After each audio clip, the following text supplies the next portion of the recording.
কিরে তুই এমনি মন খারাপ করে খাই রইছিস কে? যেই শান্ত আমগরে সবসময় হাসি খুশিতে মাথায় রাখে সেই শান্তর আজকে মন খারাপ, কারণটা কি কসে? বন্ধু, গাড়িটা আছে না, ইমার্জেন্সি বেচে দিতে হইব। বেচে দিতে হইব? কি কারণে? এই গাড়িটা কি তোর একার?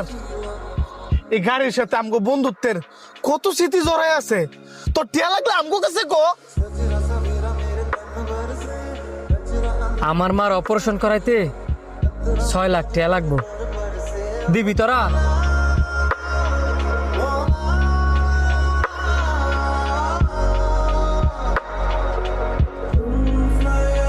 ছয় লাখ টাকা চাওয়াতে তখন সবার মুখটা শুকাই গেছে গানা। বন্ধু তুই আমগোর লগে এতদিন ধরে চললা আমগোর